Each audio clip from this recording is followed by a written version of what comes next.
Las consagraciones de Monseñor Lefebvre para la Fraternidad Sacerdotal San Pío X, ni cismáticos ni excomulgados. El 30 de junio de 1988, Monseñor Marcel Lefebvre, fundador de la Fraternidad Sacerdotal San Pío X, consagró a 4 nuevos obispos a pesar de la prohibición del Papa Juan Pablo II. La respuesta del Vaticano no se hizo esperar. Al día siguiente, el 1 de julio de 1988, el cardenal Gantín, prefecto de la Congregación para los Obispos, declaró oficialmente que este acto hizo incurrir a Monseñor Lefebvre en la excomunión prevista por la ley de la Iglesia en el Código de Derecho Canónico, tanto por cisma como por consagración sin mandato pontificio. La misma pena recayó sobre Monseñor Antonio de Castro Mayer en calidad de co-consagrante, así como sobre los 4 obispos recién consagrados, Bernard Felé, Bernard Tissé de Malheré, Richard Williamson y Alfonso de Galarreta. Al día siguiente, el 2 de julio, el Papa Juan Pablo II publicó el documento Ecclesia Dei Afflicta. La Iglesia de Dios está afligida a causa de las consagraciones de Monseñor Lefebvre. En dicho documento condena lo que en su opinión constituye un acto cismático y afirma que se ha producido la excomunión automática. Casi 21 años después, el 21 de enero del 2009, Benedicto XVI levantó las excomuniones que pesaban sobre los 4 obispos consagrados en 1988. Al día de hoy, no pesa ninguna pena de excomunión sobre la Fraternidad a San Pío X ni sobre sus obispos. Hoy en día, la Fraternidad Sacerdotal San Pío X no está sujeta a ninguna excomunión. Pero, ¿qué ocurría antes del 2009? Cuando se levantaron las excomuniones, el superior general de la Fraternidad Sacerdotal San Pío X, Monseñor Felé, expresó su gratitud filial al Papa Benedicto, aunque tuvo cuidado de recordar que la Fraternidad Sacerdotal San Pío X siempre había cuestionado la validez de dicha pena. El objetivo era agradecer este acto valiente, no porque realmente hubiera levantado una pena existente, sino porque al menos corregía, de cara al futuro, una falsa reputación que existía en la mente de las personas. Pero entonces, ¿qué autorizaba a la Fraternidad Sacerdotal San Pío X a impugnar esta pena ya desde antes? ¿Acaso Monseñor Lefebvre no era consciente de la inmensa gravedad de esta sanción que sabía que le sería impuesta? ¿Por qué consideró que debía ignorarla? Eso es lo que vamos a estudiar. Comencemos por explicar qué es una excomunión. La excomunión es una censura por la cual se excluye a alguien de la comunión de los fieles, nos dice el Diccionario de Derecho Canónico. Una censura es una pena espiritual. En este caso, se trata de castigar un acto grave expulsando al autor fuera de la Iglesia. El excomulgado ya no forma parte del cuerpo de la Iglesia y, en consecuencia, la Iglesia ya no le concede nada de lo que proviene de ella. No tiene más derechos que un pagano. La excomunión es la pena más grave de la Iglesia y todo católico debe temerla. De ahí la importancia de saber si Monseñor Lefebvre fue excomulgado. ¿Cómo se produce una excomunión? Una excomunión puede recaer en una persona de 2 maneras, llamadas ferende sententiae o late sententiae. La excomunión ferende sententiae es una sentencia pronunciada voluntariamente por un acto de autoridad, ya sea del Papa o de un obispo en relación con su diócesis. Por otro lado, la excomunión denominada late sententiae se produce automáticamente para ciertas faltas graves sin que la autoridad tenga siquiera que pronunciar una sentencia. Por ejemplo, el derecho canónico establece que quien profane la Sagrada Eucaristía es excomulgado, ipso facto, es decir, por el mismo hecho. Pero, aunque sea automática, las autoridades de la Iglesia pueden a veces hacer una constatación oficial. A esto se le llama sentencia declaratoria. En este caso, la autoridad no impone una pena, sino que se limita a constatar que se ha producido automáticamente. La sentencia contra Monseñor Lefebvre es de este último tipo. El cardenal no pronuncia una pena manual, sino que se limita a declarar que Monseñor Lefebvre ha incurrido ipso facto en la excomunión late sententiae. Sin embargo, ni el cardenal, ni siquiera el Papa son infalibles en materia judicial. ¿Es justa esta constatación? Vemos que se basa en dos cargos. Primero, cisma, y segundo, consagración sin mandato pontificio, cada uno de las cuales da lugar a una excomunión automática. Son estas dos acusaciones las que hay que analizar. ¿Cometió Monseñor Lefebvre un cisma? El cisma es un pecado grave contra la unidad de la Iglesia. Consiste en el rechazo de la autoridad del Papa, una escisión clara, una separación manifiesta, como el tristemente célebre ejemplo de Enrique VIII, que se declaró jefe de la Iglesia de Inglaterra en lugar del Papa, o el cisma de Miguel Cerulario en 1054. No se trata simplemente de una desobediencia. El cisma no consiste solo en el rechazo de las órdenes de la autoridad, sino en el rechazo de la autoridad misma. De lo contrario, cualquier sacerdote que desobedeciera el derecho de la Iglesia sería cismático y excomulgado. Los teólogos y canonistas distinguen sistemáticamente el cisma de la desobediencia, que no deben confundirse. El cardenal Cayetano decía, por ejemplo, por muy obstinada que sea la desobediencia, no es un cisma mientras no implique una revuelta contra la función del Papa y de la Iglesia. Aunque el desobediente esté gravemente equivocado, al desobedecer, no por ello será cismático. De hecho, a menudo ocurre que no se quiere seguir una orden de un superior aunque se reconozca su autoridad.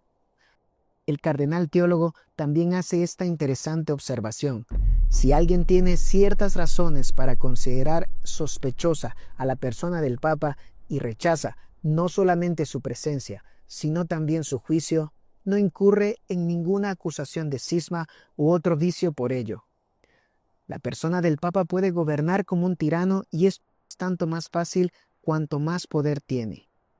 Más recientemente, el cardenal Journet afirma que el cisma supone más que una desobediencia, a saber, una rebelión. Me niego en tales circunstancias a reconocer al Papa como mi superior. Proclamo concretamente mi derecho a actuar como un todo separado. Y el padre Congar, el cisma se caracterizaría si la negativa a obedecer atacara a la autoridad en sí misma. Cuando alguien rechaza un precepto o un juicio del Papa pronunciado en el ejercicio de su función, no reconociéndolo como superior. Monseñor Lefebvre precisó claramente en el sermón de las consagraciones episcopales: no es en absoluto con espíritu de ruptura o de cisma que realizamos estas consagraciones episcopales, sino para acudir en ayuda de la Iglesia. Afirmamos pues nuestra adhesión y nuestra sumisión a la Santa Sede y al Papa. No pretendía fundar una iglesia distinta y autónoma, sino continuar con la fraternidad sacerdotal San Pío X, que había fundado de manera regular dentro de la Iglesia con la aprobación de las autoridades. Lo que Monseñor Lefebvre rechazaba no era la autoridad del Papa en sí misma, sino el uso abusivo que éste hacía de su autoridad para ir en contra del bien de la Iglesia. De este modo, podía declararse sometido a un Papa aunque rechazaba un uso abusivo contrario a la razón de ser de la función papal. Incluso algunos teólogos modernos han reconocido la infundada acusación de cisma contra Monseñor Lefebvre. La fraternidad sacerdotal San Pío X no basa su juicio en la opinión de los teólogos modernos, pero hay que destacar algunas afirmaciones que van en nuestra dirección, incluso provenientes del bando contrario.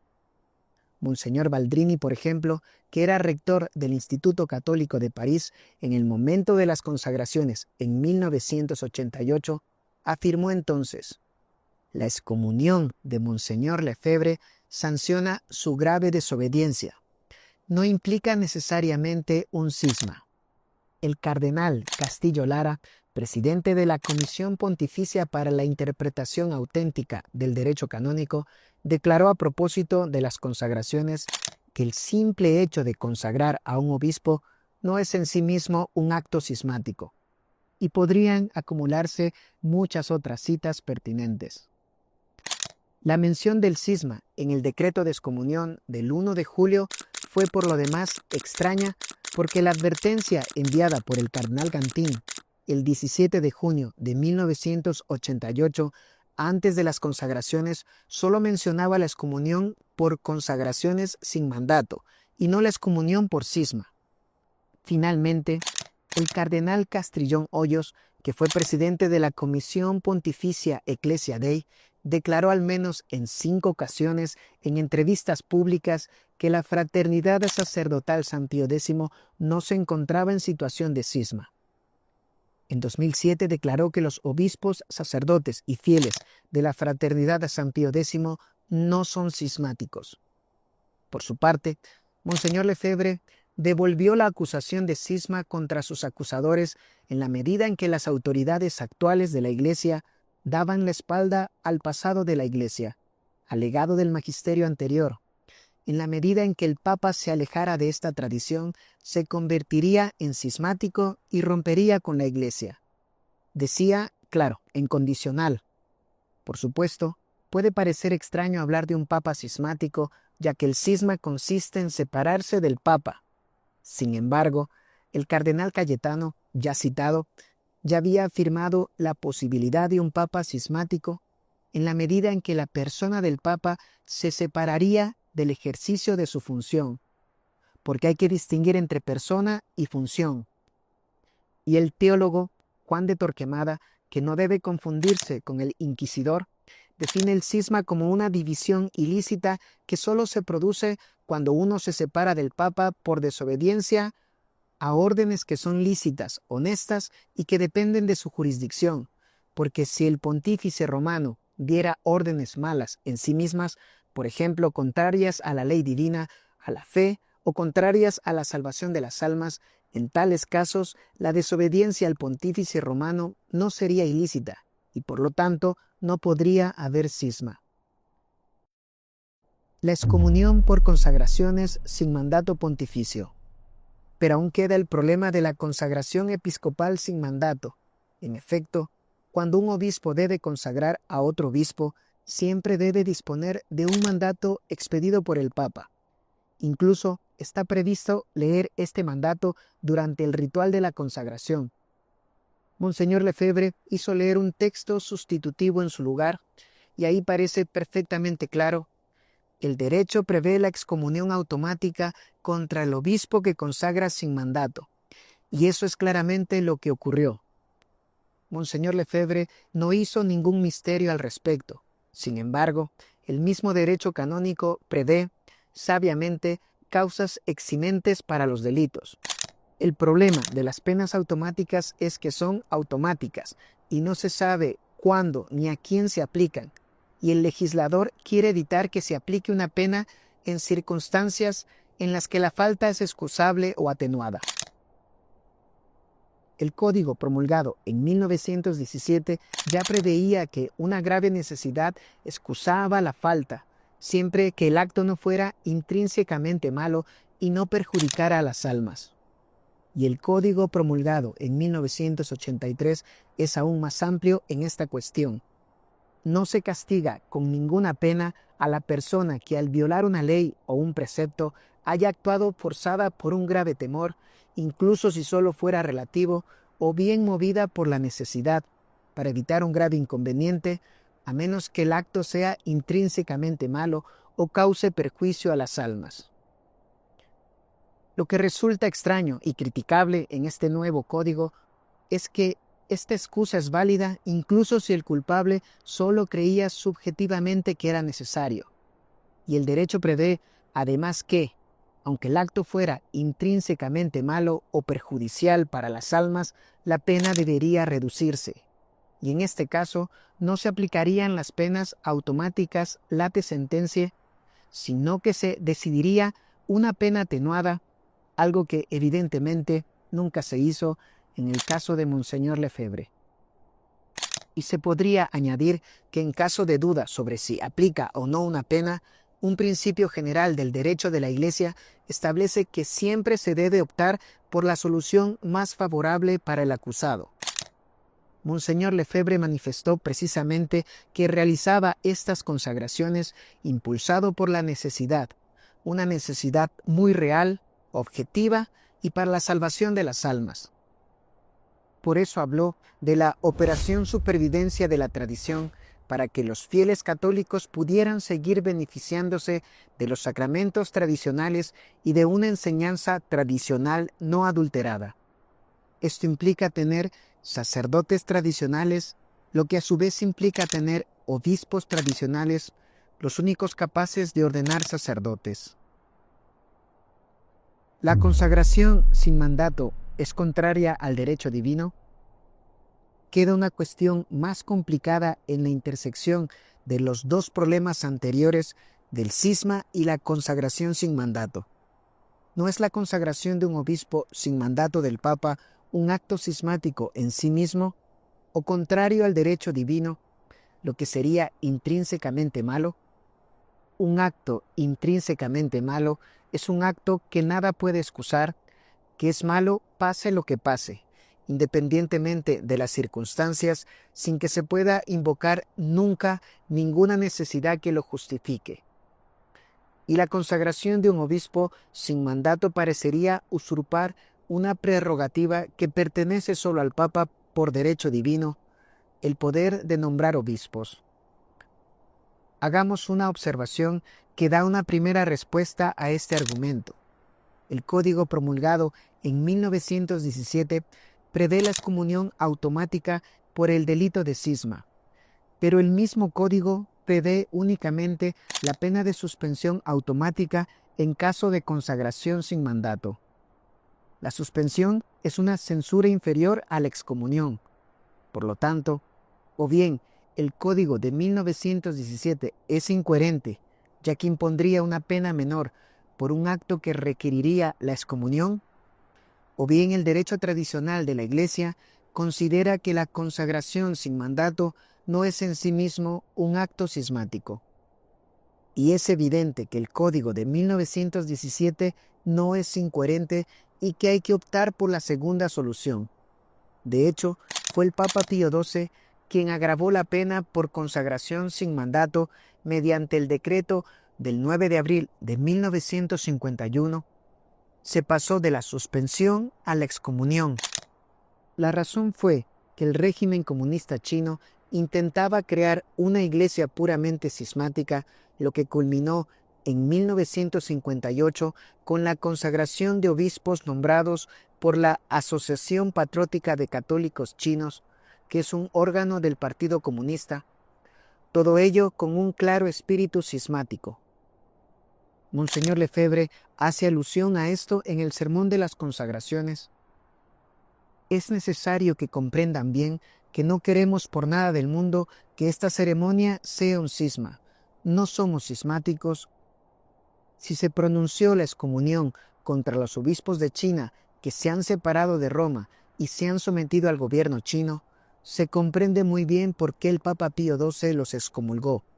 Pero para nosotros no se trata en absoluto de separarnos de Roma, ni de someternos a ningún poder ajeno a Roma, ni de constituir una especie de iglesia paralela, como han hecho, por ejemplo, los obispos del Palmar de Troya, en España, que nombraron un papa y crearon un colegio cardenalicio. Para nosotros no se trata en absoluto de algo semejante. Lejos de nosotros esos pensamientos miserables de alejarnos de Roma. Al contrario, es para manifestar nuestro apego a Roma que celebramos esta ceremonia. Dos poderes distintos, orden y jurisdicción, pero para responder de manera más fundamental habrá que introducir una distinción importante, un poco técnica. En la Iglesia hay dos tipos de poderes diferentes que se denominan, por un lado, orden y por otro, jurisdicción. Estos dos poderes difieren en su alcance, pero también en la forma en que se reciben. Dejemos que hable Pío XII, que se dirigía precisamente a China con el fin de prevenir el cisma impulsado por los comunistas. Por la voluntad divina de Jesucristo se ha establecido un doble poder sagrado, el poder de orden y el de jurisdicción. por el poder de orden, la jerarquía eclesiástica se compone de obispos, sacerdotes y ministros, y estos de constitución divina. Se accede a él recibiendo el sacramento del orden. El poder de jurisdicción se confiere directamente por derecho divino, pero solo por medio del sucesor de Pedro, es decir, el Papa. Un obispo suele poseer estos dos poderes. Por un lado, obtiene el poder de santificar, de administrar los sacramentos mediante el rito de la consagración episcopal conferido por otro obispo, y por otro lado, obtiene el poder de gobernar una parte del rebaño de Dios, una diócesis, únicamente por nombramiento del Papa, lo que también se denomina misión canónica. En la mayoría de los casos, ambos poderes están unidos. Son los obispos diocesanos los que han sido consagrados por otro obispo y además han recibido del Papa la misión canónica sobre su diócesis, pero no siempre es así. Hay obispos que solo han sido consagrados pero no tienen misión canónica, como por ejemplo los obispos auxiliares que han sido consagrados con el fin de administrar sacramentos como la confirmación y a menudo para convertirse más tarde en obispos diocesanos. También existía la antigua práctica de los corepiscopos que se encargaban de administrar los sacramentos en las zonas rurales. Por otro lado, hay simples sacerdotes que reciben jurisdicción sobre una diócesis sin haber sido consagrados obispos. Es el caso de las abadías territoriales, llamadas nullius, donde el padre abad posee un verdadero poder de jurisdicción conferido por el Papa sobre un territorio determinado, sin haber sido jamás consagrado. Es por ejemplo el caso de la abadía de Einsiedeln en Suiza. Si Monseñor Lefebvre hubiera concedido una misión canónica, una jurisdicción a los nuevos obispos sobre cualquier diócesis, habría usurpado un poder que no le corresponde, un poder que pertenece únicamente al Papa, lo cual sería contrario al derecho divino, intrínsecamente malo y por lo tanto inexcusable. Eso es precisamente lo que hizo el Partido Comunista Chino. Pero Monseñor Lefebvre no se opuso al derecho divino al conferir solo la consagración episcopal sin jurisdicción sobre una diócesis. Por eso precisó que nombraba solo obispos auxiliares. El año anterior a las consagraciones dijo: si algún día fuera necesario consagrar obispos, estos solo tendrían la función episcopal de ejercer su poder de orden, no tendrían poder de jurisdicción al no tener misión canónica. Por otra parte, evitó cuidadosamente consagrar al superior general de la fraternidad de la época, el padre Schmidberger, para manifestar el papel meramente auxiliar de los nuevos obispos. Resultó que uno de los obispos, concretamente Monseñor Felé, más tarde fue nombrado jefe de la fraternidad, pero se trata de dos cosas diferentes. Es normal, además, que la fraternidad no tenga necesariamente un obispo a la cabeza, lo cual es conforme al derecho de la Iglesia. Monseñor Baldrini, rector del Instituto Católico, dijo acertadamente en su momento: no es la consagración de un obispo lo que crea un cisma. Lo que consuma el cisma es conferir a ese obispo la misión apostólica. Tampoco está de más mencionar la tesis del padre Gerald Murray, un estadounidense doctor en Derecho Canónico, no tradicionalista, que defendió su tesis de Derecho Canónico en la Universidad Gregoriana sobre el tema de la Fraternidad San Pío X en 1995. Fue aprobada con las felicitaciones del jurado y en ella defendía que la fraternidad no era ni cismática ni excomulgada y que el decreto del 1 de julio era simplemente erróneo, en parte por las razones expuestas. Una objeción sin peso. Algunos, sin embargo, intentan encontrar una objeción adicional y pretenden que hay una diferencia entre consagrar simplemente sin mandato y contra la voluntad expresa del Papa. Esta distinción es sin duda perfectamente comprensible. Se puede entender que no es exactamente lo mismo, pero no basta con enunciar una distinción para que, por arte de magia, tenga efectos diferentes. Eso no cambia nada. Monseñor Lefebvre no usurpó el derecho divino porque no concedió jurisdicción.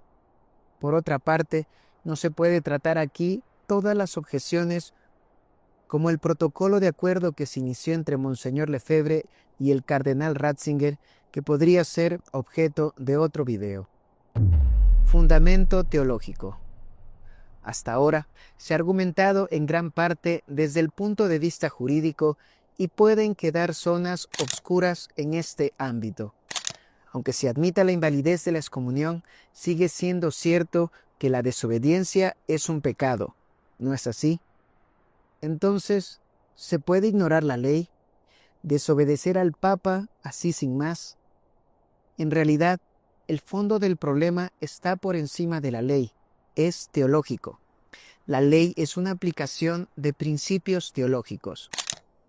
En 2010, en Francia, los alumnos que cursaban el bachillerato en la modalidad de letras tuvieron que comentar durante un examen de filosofía un texto que planteaba un espinoso problema relacionado con el nuestro.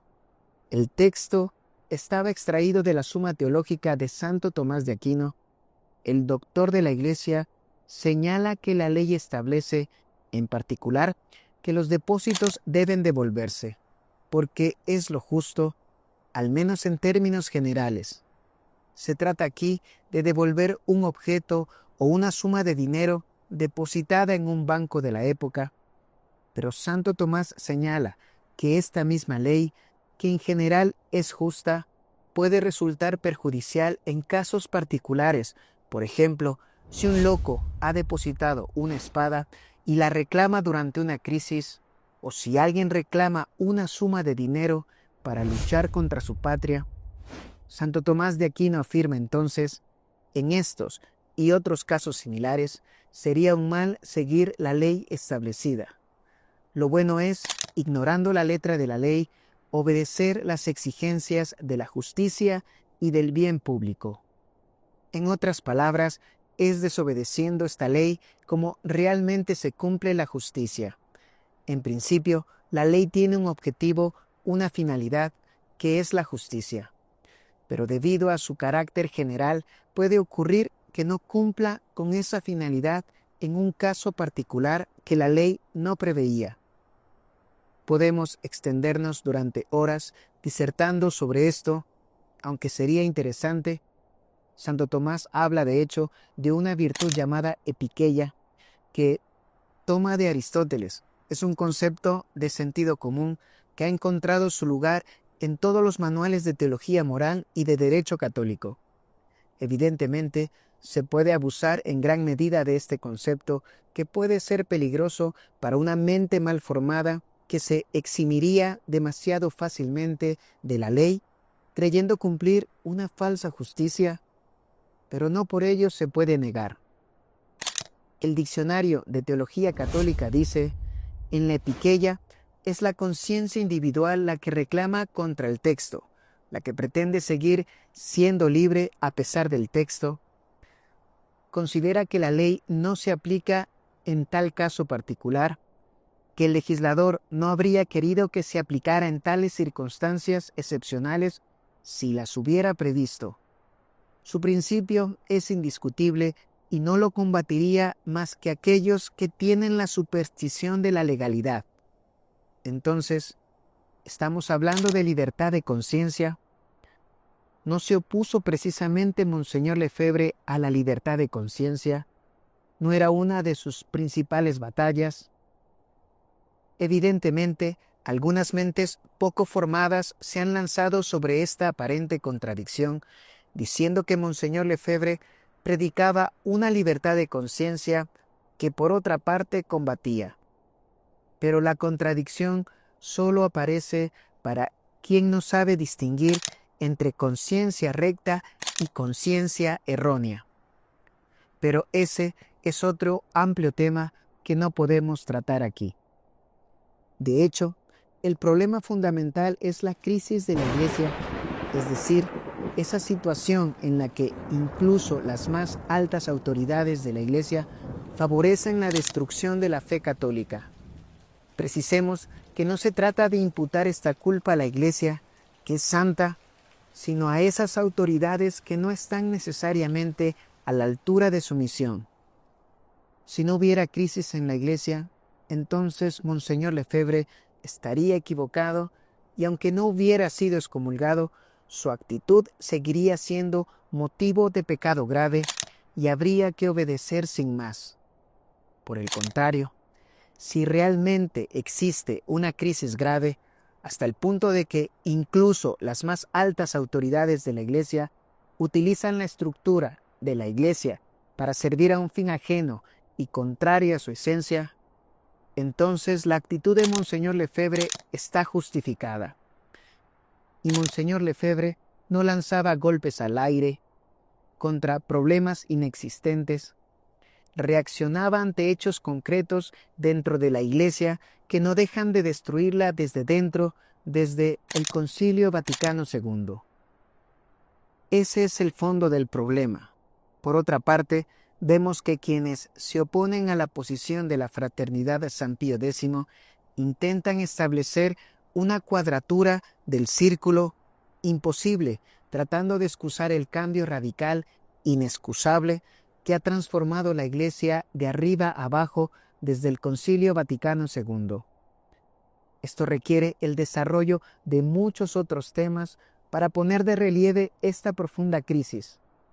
Hay que estudiar el propio Concilio Vaticano II, la cuestión de la libertad religiosa, el ecumenismo, la escandalosa reunión de Asís en 1986, la nueva misa y muchas otras cosas. Por el contrario, también hay que estudiar las objeciones que se nos ponen, como la cuestión de la infalibilidad de la Iglesia, la suplencia de jurisdicción, etc. Todas estas cosas las estudió seriamente Monseñor Lefebvre, no actuó a la ligera, ni ignorando los principios fundamentales de la fe católica. Para ello hay que formarse, hay que leer, no solo ver videos que nunca podrán profundizar en el tema. Los videos son solo un paliativo. Encontrarán algunos libros para leer en los comentarios de este video. Ejemplo histórico: un santo excomulgado. Al fin y al cabo, un defensor de la fe excomulgado por el Papa parece algo exagerado. Sin embargo, es indudable que esto ya ha ocurrido y disponemos de un ejemplo histórico importante durante la crisis de la herejía arriana en el siglo IV. Entonces, según la fórmula de San Jerónimo, el mundo gemía al despertarse arriano, como si de repente se hubiera contagiado por completo de la herejía del diácono Arrio, que negaba la divinidad de Jesucristo, a la que se habían sumado la mayoría de los obispos, el propio Papa Liberio, en un momento de debilidad ante las presiones, pronunció la excomunión contra San Atanasio, que mantenía la fe del Concilio de Nicea en la divinidad de Jesucristo. En una obra de referencia sobre la fe católica llamada Denzinger, encontramos, por ejemplo, esta carta en la que el Papa Liberio afirma: el mencionado Atanasio queda excluido de la comunión conmigo, es decir, de la comunión con la Iglesia romana. O esta otra carta en la que el Papa dice: Atanasio queda excluido de la comunión con todos nosotros, etc. Estas cartas nos las transmite, por otra parte, San Hilario de Poitiers, quien las lamenta. Algunos han cuestionado este hecho, alegando que estas cartas del Papa Liberio eran falsas, pero con argumentos muy débiles y poco pertinentes, y existen muchas otras pruebas. Además de estas cartas, el cardenal e historiador Baronio, en el siglo XVI, ya había admitido la autenticidad de esta excomunión, y muchos otros doctores católicos la han admitido en todo momento sin dificultad. El diccionario apologético de la fe católica, que sin embargo intentaba excusar al Papa Liberio, admite finalmente que Atanasio fue sacrificado es un hecho que no se puede poner en duda, ya que figura en los escritos del propio Atanasio, en los de Hilario, San Hilario de Poitiers, y está confirmado por una tradición persistente. Por otra parte, el mismo autor señala que, por el contrario, el Papa Liberio no escapó a las anatemas de San Hilario de Poitiers, quien escribió: Anatema a ti, Liberio y consortes, por segunda y tercera vez, anatema prevaricador Liberio. Y en esta historia cabe destacar que San Atanasio no podía utilizar argumentos canónicos como se ha hecho en parte. Nos encontramos ante una excomunión pura y simple decidida por el Papa y no ante una sentencia automática a la que, afortunadamente, San Atanasio no se sometió. En ese caso, era necesario remontarse al principio teológico de la salvaguarda de la fe católica. San Atanasio tenía la fe de su parte y la historia le dio la razón frente al Papa Liberio. Y solo hay que esperar a que la historia dé algún día la razón a Monseñor Lefebvre, y dada la triste situación de la Iglesia hoy en día, las consagraciones que estaban justificadas en el pasado siguen estándolo ahora.